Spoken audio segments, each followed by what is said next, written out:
வணக்கம் நண்பர்களே. சிம்ம ராசி நண்பர்களுக்கு விஸ்வாவசு ஆண்டு சித்திரை மாதம் என்ன பலன்கள் நடக்க இருக்கிறது அப்படின்னு இந்த பதிவில் பார்க்கலாம். சிம்மத்திற்கு இவங்களுடைய ராசிநாதனாக இருக்கக்கூடிய சூரியன் கிரகம் பாக்யஸ்தானத்தில் உச்சமடைகிறார். இது பாக்யஸ்தானமாக இருந்தாலும் பாதகஸ்தானம். ஆனால் பாதகஸ்தானத்தை பெரிய அளவில் வேலை செய்யாத அளவிற்கு அந்த வீட்டிற்குடைய மேஷ செவ்வாய் இவர்களுக்கு 12 மறைந்து அதே சமயம் நீச்ச நிலையிலும் இருப்பது பெரிய தொல்லைகள் இல்லாத அளவிற்கு ராசிநாதனுக்கு ஒரு பெரிய வலிமையான நிலை இருக்கிறது அப்படின்னு சொல்லலாம். மேலும் அடுத்த இணைவாக மிக அதிக கிரக இணைவுகளாக மீனத்தில் இணைந்திருக்கக்கூடிய 4 கிரகங்கள், சனி கிரகம், ராகு கிரகம், சுக்கிரன் கிரகம், புதன் கிரகம். இந்த வீடு சிம்ம ராசி நண்பர்களுக்கு அஷ்டமஸ்தானமாக வருவது சற்று எச்சரிக்கையாக இருக்க வேண்டிய நிலை அப்படின்னு சொல்லலாம். இவர்களுடைய சுகஸ்தானத்திற்கும் 9ஆம் வீடுன்னு சொல்லக்கூடிய பூர்வீகத்திற்கும் உடைய செவ்வாய் கிரகம் இவர்களுக்கு 12 மறைந்திருப்பது ராசிநாதனை பலப்படுத்தி பூர்வீகத்தில் சில குழப்பங்களை கொடுக்கக்கூடிய நிலையாக இருக்கும். இரத்தபந்த உறவுகளோடு, தந்தை வழி உறவுகளோடு, தந்தை வழியில் இருக்கக்கூடிய ஃபர்ஸ்ட் சர்க்கிள், செகண்ட் சர்க்கிள், அந்த மாதிரியான சில உறவினர்களோடு ஒரு பெரிய போராட்டமான நிலையை உங்களுக்கு இது கொடுக்கலாம். என்ன முடிவுகள் எடுப்பது அப்படிங்கிற ஒரு குழப்பமான நிலையையும் இது கொடுக்கலாம். பூர்வீகம் என்று சொல்லக்கூடிய 9 கூடிய கிரகம் நீச்சமாக இருப்பது, ஆனால் உங்களுடைய நிலை அங்கு உச்சமாக இருக்கக்கூடிய சூரியனாக இருப்பது உங்களுக்கு ஒரு பாதுகாப்பையும் உங்களால் எடுக்கக்கூடிய சில முடிவுகளில் ஒரு குழப்பத்தையும் இது கொடுக்கும். 5ஆம் வீடு என்று சொல்லக்கூடிய புத்திஸ்தானமும் பூர்வீகமும் உங்களுடைய குழந்தைகளுடைய நிலையும், அந்த குரு கிரகம் தனுசு ராசிக்கு 6 மறைந்திருப்பது மே 14 வரை நீங்கள் சற்று பொறுமையாக இருந்து முடிவுகளை எடுப்பதற்கு தேவைப்படக்கூடிய நேரமாக எடுத்துக்கொள்ளலாம். புதிய முடிவுகளை எடுப்பதற்கு சற்று பொறுமையை உங்களுக்கு சோதித்து அதன் பிறகு ஒரு கிளாரிட்டி கொடுக்கும் அப்படின்னு கூட சொல்லலாம். குழந்தைகளுடைய வாழ்வில் நீண்ட நாள் தடை, ஆரோக்கிய பிரச்சனைகள் ஏதாவது இருந்ததுன்னா குரு கிரகம் மே 14 மிதுனத்திற்கு மாறிய நிலையில் அற்புதமாக குழந்தைகளுக்கு நல்ல ஒரு வளர்ச்சி, ஆரோக்கியத்தில் முன்னேற்றம், குழந்தைகளுக்கு குழந்தை பாக்கியம், உங்களுக்கு சிம்மமாகிய நண்பர்களுக்கு மனதில் ஒரு நிம்மதி, சந்தோஷம் ஏற்படக்கூடிய ஒரு நல்ல பலனாக இருக்கும் குரு பெயர்ச்சி. இதற்கிடையில் உங்களுடைய 8ஆம் வீட்டில் இணைந்திருக்கக்கூடிய கிரகங்கள், இது சற்று நம்ம பொறுமையாக இது பற்றி பேசுவது உங்களுக்கு ஒரு தெளிவை கொடுக்கும். இங்கு இணைந்திருக்கக்கூடிய சனி கிரகம் முதலில் அஷ்டம சனி என்று சொல்லக்கூடிய ஒரு பெரிய ஹைலைட்டான பலனை அவரே எடுத்துக்கொள்வார். மற்ற கிரகங்களுக்கே வேலை இல்லாமல் இவரே ஒரு டாமினேட்டிங் பலனை எடுத்துக்கொள்வார் அஷ்டம சனி என்று.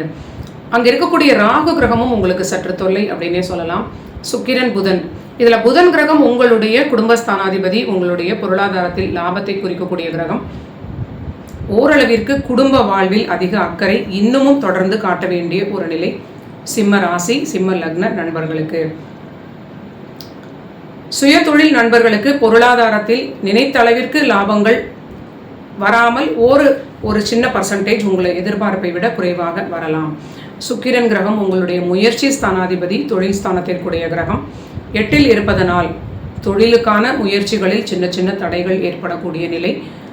நீங்கள் இந்த விஷயங்களிலும் இது போன்ற செக்மெண்ட்லையும் கொஞ்சம் பொறுமையை கடைபிடிப்பது உங்களுக்கு நல்ல பலன்களை கொடுக்கும். புதிய முயற்சிகளிலும் சற்று நிதானம் தேவை, புதிய முடிவுகளிலும் நிதானம் தேவை.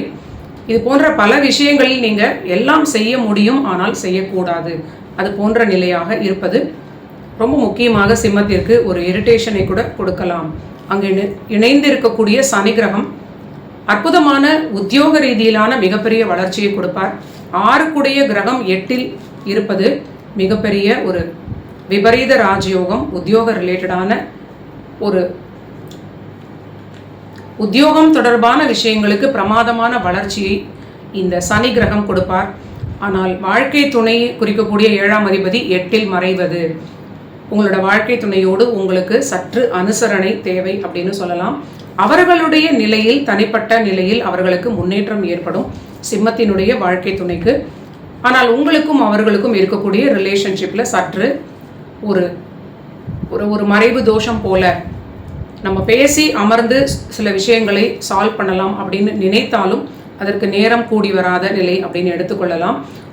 அது போன்ற ஒரு சூழலினால் பிரிந்து இருக்கக்கூடிய நிலை போல இருக்கலாம். இல்லை ஒரே வீட்டில் இருந்தால் கூட அந்த ஒரு நிம்மதியற்ற தன்மை இருப்பதற்கு வாய்ப்பு இருக்கிறது. சற்று பொறுமையை கடைபிடிப்பது சிம்ம ராசி லக்ன நண்பர்களுக்கு ஒரு நல்ல பலனையே கொடுக்கும் அப்படின்னு சொல்லலாம். சனி கிரகம் மட்டும் அங்கு லாங் டேர்மில் இருக்க போகிறார். மற்ற அனைத்து கிரகங்களும் கிரக கூட்டங்களும் டிஸ்பர்ஸ் ஆகக்கூடிய காலம் மெதுமெதுவாக நடக்கும். முதலில் புதன் கிரகம் மே மாதம் 6ஆம் தேதி மேஷத்திற்கு மாறிவிடுவார். அதன் பிறகு சுக்கிரன் நகர்வார். அதற்கிடையில் ராகு கிரகம் ரிவர்ஸாக கும்பத்திற்கு மாறிவிடுவார். இருக்கக்கூடிய ஒரே கிரகம் அஷ்டம சனி மட்டுமே. ஸோ இந்த அஷ்டம சனியை கூட நீங்கள் ஹேண்டில் பண்ணிவிடலாம். இந்த அதிக கிரக இணைவுகளாக இருக்கக்கூடிய சித்திரை மாதம் நீங்கள் புதிதாக எடுக்கக்கூடிய முயற்சிகளில் ரொம்ப நிதானமாக கவனமாக யோசித்து ஃப்யூச்சரில் இன்னும் கொஞ்ச நாளுக்கு பிறகு கூட இந்த முடிவுகளால் உங்களுக்கு சரியான முறையில் இது லாங் டேர்மில் இது உங்களுக்கு ஒரு ஒர்க் அவுட் ஆகுமா அப்படிங்கிறத நீங்கள் யோசித்து முடிவெடுக்க வேண்டும். இந்த 8இல் இருக்கக்கூடிய இந்த கிரக இணைவுகள் இருக்கும் காலத்தில் முடிவுகளை தவிர்ப்பது கூட நல்ல பலனாக இருக்கும். திருமண வாழ்வில் அதிக அக்கறை தேவை. ஆரோக்கியத்தில் மிக மிக அதிக அக்கறை தேவை. ஆரோக்கியத்திற்குடைய 4ஆம் அதிபதியான செவ்வாய் கிரகம் உங்களுடைய ராசிக்கு 12இல் விரயஸ்தானத்தில் நீச்ச நிலையில் இருப்பது கண்டிப்பாக ஆரோக்கியத்தில் அவ்வப்பொழுது ஏதாவது ஒரு சின்ன சின்ன ஹெல்த் இஷ்யூஸ் வருவதற்கு வாய்ப்பு இருக்கிறது.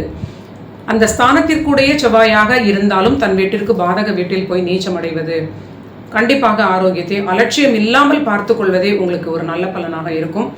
6க்குடைய கிரகம் மிக அதிக வலிமை பெறுவது ஒரு உத்தியோக ரிலேட்டடான உத்தியோக ரீதியிலான நன்மைகளை கொடுத்தாலும் இது சற்று தேவையில்லாத ஒரு ஊக்கத்தை தேவையற்ற கிரகம் எடுப்பது போன்ற நிலை அப்படிங்கிறத நீங்கள் புரிந்து கொள்ள வேண்டும்.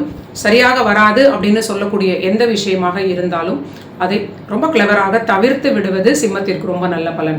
முக்கியமாக இது குடும்ப உறவாக இருந்தாலும், பணியில் உங்களுக்கு கொடுக்கக்கூடிய ஒரு அசைன்மெண்ட்டாக இருந்தாலும், இல்லை உங்களோட அக்கம் பக்கத்தில் இருக்கக்கூடிய சில நீங்கள் வசிக்கும் இடத்தில் இருக்கக்கூடிய இடத்தில் ஒரு என்ன சொல்கிறதுன்னா உங்களோட ஒரு அப்பார்ட்மெண்ட்ஸில் உங்களுக்கு தேவையில்லாத ஒரு பதவி கொடுத்தால் கூட உங்களுக்கு இது லாங் டேர்மில் உங்களால் அதை எடுத்து செய்ய முடியாது அப்படின்னு நினைத்தால் இதை முதலிலேயே நீங்கள் நாசூக்காக மறுத்து விடுவது நல்ல பலன்.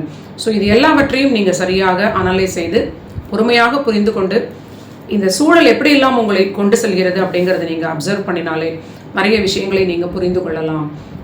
8இல் இருக்கக்கூடிய சனியுடைய பலன்களாக நான் இதை சொல்ல நினைக்கிறேன். இது தேவையற்ற குழப்பங்களை உங்களுக்கு லாங் டேர்மில் கொடுப்பதற்கு இது ஒரு அஸ்திவாரம் போல செயல்படும். நீங்கள் எடுத்துக்கொள்ளக்கூடிய ஒரு அசைன்மெண்ட்ஸ் இல்லைனா புதிய பொறுப்புகள் உங்களால் நீண்ட நாள் செயல்படுத்த முடியாத சிக்கலை கொடுக்கும். ஸோ முதலிலேயே நீங்கள் அதை தவிர்த்து விடுவது, எதெல்லாம் உங்களுக்கு செய்ய முடியாது, தேவையில்லை, இது வேண்டாம் அப்படின்னு நீங்கள் நினைக்கிறீர்களோ அதையெல்லாம் நீங்கள் சரியாக முதலிலேயே கையாள வேண்டும். 6இல் இருக்கக்கூடிய சனி 8இல் இருப்பதற்கான பலன் இது. ஆனால் உத்தியோக ரிலேட்டடான நல்ல ஒரு வளர்ச்சியான காலகட்டம் இது சிம்மத்திற்கு நடக்க இருக்கிறது அப்படின்னே சொல்லலாம். மேலும் ராகு கேது கிரகத்தினுடைய மாற்றமும் குரு கிரகத்தினுடைய மாற்றமும் அற்புதமான மன நிம்மதியும் உங்களுக்கு நீண்ட நாள் காத்திருப்புக்கான ஒரு நல்ல பலன்களையும் கொடுக்க இருப்பது ஒரு நல்ல நிலை. மனதில் தைரியம் ஏற்படும், மனதில் உற்சாகமும் நிம்மதியும் மகிழ்ச்சியும் உங்களுக்கு கண்டிப்பாக ஏற்படும். வாழ்க்கை துணையோடு இருந்த குழப்பங்கள் எல்லாமே குரு பெயர்ச்சிக்கு பிறகு சிம்மத்திற்கு மாறக்கூடிய நல்ல நிலை இருக்கிறது.